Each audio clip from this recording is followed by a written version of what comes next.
Hello, नमस्कार। This is प्रतिभा। मित्रों, अच्छा स्वास्थ्य जीवन का उपहार है। जैसा कि आप सभी जानते हैं, अच्छे स्वास्थ्य की कामना सभी को रहती है।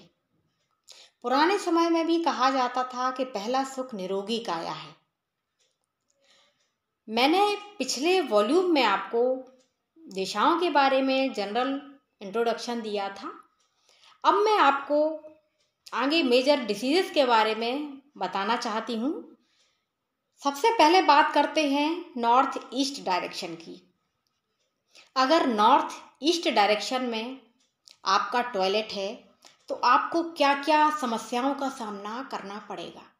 सबसे पहले लेडीज से रिलेटेड मेजर इशू शुरू हो जाएंगी। गायनेकोलॉजिकल प्रॉब्लम लेडीज को शुरू हो जाएगी। नॉन कंसेप्शनल डिसीजेस बढ़ जाएंगी, मिसकैरेजेस होंगे, आईवीएफ सफल नहीं होंगे या फिर देर से सफल होंगे। ये सारी समस्याओं का सामना आपको करना पड़ेगा। अगर आप ये सिचुएशन देखते हुए उपाय करेंगे तो परेशानियों का हल मिल जाएगा। इसमें आपको क्या करना है, जो वहाँ पे टॉयलेट है उसको कंप्लीटली क्लोज कर देना है। वहाँ पर सेंधा नमक फ्लश करना है। उसके बाद टॉयलेट को कंप्लीटली क्लोज कर देना है। दूसरी बात, वहाँ पर एक बाउल पानी भर के उस डायरेक्शन में रखना है, क्योंकि वहाँ पे जल तत्व मौजूद होना बहुत जरूरी है। आप ऐसे सीपियाँ भी रख सकते हैं, वहाँ पर ऐसे सीपियाँ भी रख सकते हैं आप। लेकिन मित्रों, बाउल भर के रखना है, ये मोस्ट इम्पॉर्टेंट चीज़ है। अगर आप वंश वृद्धि चाहते हैं तो हाथियों की कतार ऐसे लाइन से, जैसे कि मैंने रखे हुए हैं, लाइन से हाथियों की कतार बनाना है पूर्व दिशा की ओर। ये आप वहाँ पे व्यवस्था कर सकते हैं, जिससे आपका ये वास्तु दोष दूर हो जाएगा। Second most important, south east corner की बात करते हैं। अगर वहाँ पर आपका सेप्टिक टैंक है, वहाँ पे हैंडपंप है, ओवरहेड टैंक है, पानी के स्रोत हैं, टैब लगे हुए हैं, वो भी बहुत मेजर इशू क्रिएट करते हैं। इस अवस्था में आपको मानसिक बीमारियां होने के chance, brain haemorrhage, psychological disorder होने के चांस आप बढ़ जाते हैं। इस अवस्था में आपको वहाँ पर जितने भी जल के स्रोत हैं, सारे स्रोतों को कंप्लीटली बंद करना है और वहाँ पर अग्नि की व्यवस्था करना है।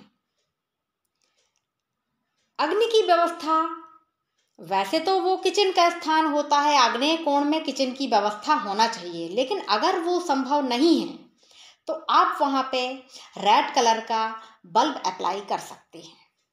बस इतनी सी व्यवस्था से, या फिर रेड मैरून कलर आप उस वॉल पर पेंट कर सकते हैं। इतनी सी व्यवस्था करने से आपको फेवर में रिजल्ट मिल जाएंगे।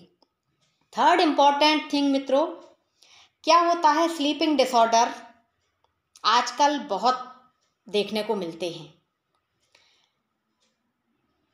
कई घरों में आपने देखा होगा कि सोने की व्यवस्था बहुत गड़बड़ाई हुई रहती है, लोग इस पर ध्यान ही नहीं देते हैं। हमेशा जब आप सोएं तो अपना जो सिर है वो दक्षिण की दिशा में करें या फिर पूर्व दिशा में करें। इससे आपको नींद भी अच्छी आएगी। ये तो आपने सुना होगा, फिजिक्स का रूल्स है कि मैग्नेटिक फील्ड क्रिएट हो जाती है, ये तो आपने पढ़ा होगा। इसलिए बेटर होगा कि आप सोने की व्यवस्था ऐसी करें कि आपका जो सिर है वो दक्षिण की तरफ हो और आपके पैर नॉर्थ डायरेक्शन में हो। और पढ़ने वाले जो बच्चे हैं उनका जो सिर है मित्रों, वो पूर्व की तरफ ज़्यादा बेटर पोजीशन रहेगी, क्योंकि बच्चों को दिमाग ज़्यादा चलाना पड़ता है, कॉम्पिटिटिव एग्ज़ाम फेस करना पड़ते हैं, उनको हर हाल में अपने ब्रेन को फर्टाइल बनाना होता है। इसलिए पढ़ने वाले बच्चों को हमेशा पूर्व दिशा की ओर मुँह करके सोना चाहिए। चौथी इम्पोर्टेंट डायरेक्शन मित्रों, साउथ वेस्ट। साउथ वेस्ट में हैवी सामान रखने की जगह होती है, लेकिन कुछ केसेस में क्या होता है कि वहाँ पर कभी कभी जल का स्रोत हो जाता है, लेकिन उस जगह को मित्रों भारी रखना है। या तो आप धन का स्टॉक करें। धन का स्टॉक मेरे कहने का मतलब है जैसे अनाज का जो स्टॉक है वहाँ आप रख सकते हैं। गोदरेज, हैवी गोदरेज, जिसमें आप जो भी आपको ऑर्नामेंट वगैरह रखना है, लॉकर की व्यवस्था करना है, वो भी आप वहाँ पे रख सकते हैं।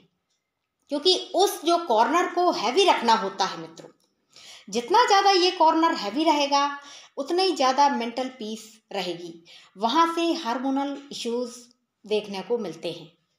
अगर ये कॉर्नर व्यवस्थित नहीं है तो आपको जॉइंट पेन की समस्या का सामना करना पड़ता है, पेट की समस्या भी हो सकती है, डायबिटीज़ की समस्या भी होती है। इसलिए इस कॉर्नर को भारी रखना है। पांचवी इम्पोर्टेंट अवस्था है साउथ साउथ साउथ साउथ जहाँ पितरों का स्थान रहता है। पितरों के स्थान में पितरों की फ़ोटो लगाइए। उस स्थान में अपने बच्चों की फ़ोटो नहीं लगाइए, परिवार के किसी भी मेंबर की फ़ोटो नहीं लगाना है, उसमें केवल पितरों को ही स्थान दें। South south direction. अब बात करते हैं नॉर्थ वेस्ट डायरेक्शन की। जैसा कि आप जानते हैं कि नॉर्थ वेस्ट डायरेक्शन में हवा का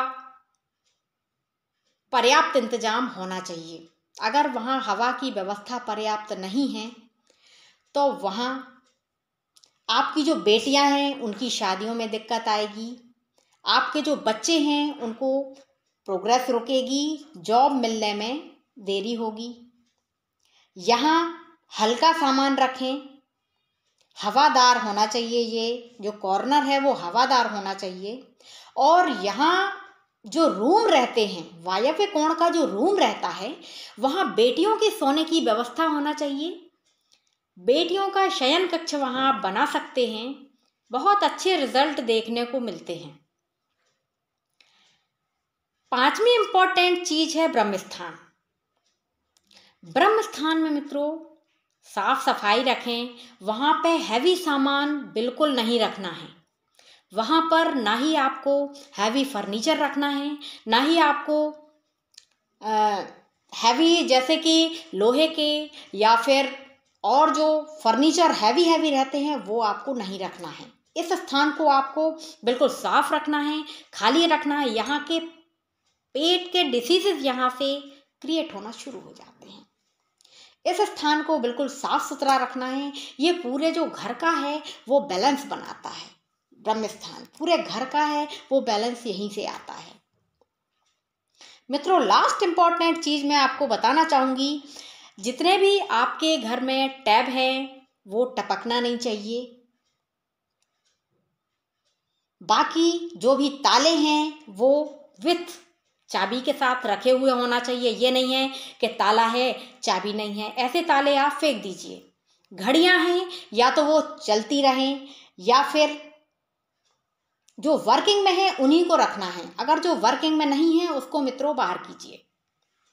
जो भी इलेक्ट्रॉनिक आइटम हैं उनको मित्रों घर में रखें, बिल्कुल चालू हालत में होना चाहिए। इनसे राहु महाराज एक्टिव हो जाते हैं, घर की जो वास्तु है वो आपका बैलेंस बिगड़ जाता है। अगर आपको वास्तु की डायरेक्शन का अंदाजा नहीं है तो आप मित्रों कंपास बाजार से ला सकते हैं। कंपास मैग्नेटिक होना चाहिए। उसमें जो एक निडल रहती है वो ध्यान से देखना है कि बहुत देर तक ऑसिलेट नहीं करना चाहिए मित्रों। 60 रुपये से 100 रुपये के अंदर आपको अवेलेबल मार्केट में हो जाएगा। आपको बीचों बीच घर के रखना है। किसी पटे पे लकड़ी के वुडन कोई पीस होना चाहिए या फिर टेबल होना चाहिए, उस पे आप रखें और आप अपने घर का डायरेक्शन उससे आराम से देख सकते हैं। और ये याद रखिए मित्रों कि उसके आसपास कोई भी गैजेट्स नहीं होना चाहिए, ना ही मोबाइल होना चाहिए, ना ही आपका लैपटॉप होना चाहिए, क्योंकि जो वेव्स हैं वो डाइवर्टेड होती हैं, आप सही डायरेक्शन चूज नहीं कर पाएंगे। बस मित्रों, ये थी जानकारी। अगर आपको मेरी जानकारी पसंद आई हो तो प्लीज़ लाइक करें, सब्सक्राइब करें, शेयर करें। थैंक यू, धन्यवाद।